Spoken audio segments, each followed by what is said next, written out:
क्या आप जानते हैं राहुल गांधी ने अपने तथाकथित न्याय यात्रा की शुरुआत नॉर्थ ईस्ट से की है। उसी नॉर्थ ईस्ट से जो कांग्रेस के कर्मों की वजह से दशकों तक देश की मुख्य धारा से बाहर रहा। तो कायदे से राहुल गांधी को सबसे पहले नॉर्थ ईस्ट पर किए कांग्रेस के इन पापों के लिए नॉर्थ ईस्ट के लोगों को न्याय दिलाना चाहिए। 56 साल तक अनदेखा किया।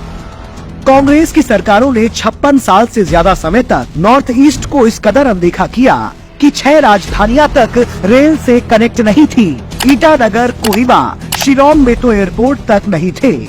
यहाँ तक कि असम जैसे राज्य को बजट के नाम पर केवल 1300 करोड़ रुपए मिलते थे। आज जो आपको बदला हुआ असम दिख रहा है वो इस वजह से क्योंकि मोदी सरकार ने उसी असम को 1,35,348 करोड़ रुपए का बजट दिया है। यही नहीं, मोदी सरकार के आने के बाद नॉर्थ ईस्ट में रेलवे स्टेशन और रेल कनेक्टिविटी भी तेजी से बढ़ी है। अब कायदे से राहुल गांधी को कांग्रेसियों के किए इस पाप के लिए नॉर्थ ईस्ट और नॉर्थ ईस्ट के लोगों को न्याय जरूर दिलाना चाहिए। मणिपुर पर राष्ट्रपति शासन थोपा। राहुल गांधी को मणिपुर के लोगों को भी न्याय दिलाना चाहिए क्योंकि उनकी पार्टी ने मणिपुर के लोगों पर 1967 से 1994 के बीच 9 बार राष्ट्रपति शासन थोपा। इतना ही नहीं, मनमोहन सिंह की सरकार के समय 2004 से 2014 के बीच 900 से अधिक नागरिक और सुरक्षा कर्मी मारे गए। उसके बावजूद कांग्रेसी खामोश रहे। राहुल गांधी इन लोगों के लिए न्याय की मांग कांग्रेस पार्टी से कब करेंगे? पीएम बनाने वाले असम के साथ धोखा।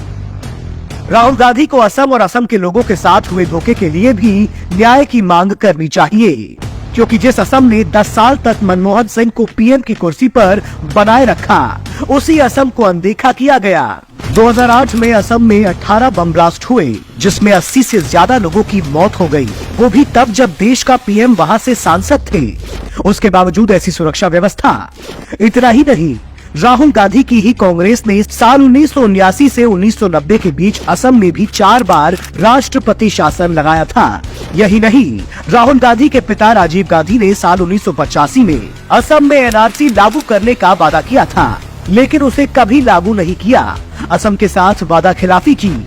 तो कायदे से राहुल गांधी को अपने पिता की इस वादा खिलाफी से भी असम को न्याय दिलाने की मांग करनी चाहिए। सबसे बड़ा सवाल तो ये है कि राहुल गांधी को अगर अपनी यात्रा नॉर्थ ईस्ट से ही शुरू करनी थी तो उन्होंने अरुणाचल प्रदेश या सिक्किम से क्यों शुरू नहीं की, जिन पर चीन दावा करता है। अरुणाचल और सिक्किम को अनदेखा करने की वजह कहीं कांग्रेसियों का चीन प्रेम तो नहीं है, कहीं चीन के साथ 2008 वाली कथित गुप्त डील अरुणाचल और सिक्किम जाने से रोक तो नहीं रही है, कहीं चीनी आकाओं की नाराजगी का डर तो नहीं सता रहा है। वैसे भी आपको तो कांग्रेसियों का वो किस्सा याद ही होगा जब उन्होंने अपने आधिकारिक वीडियो में भारत के नक्शे से नॉर्थ ईस्ट को गायब कर दिया था। तो ऐसे कांग्रेसियों से नॉर्थ ईस्ट और देश की जनता न्याय की क्या ही उम्मीद रखेगी।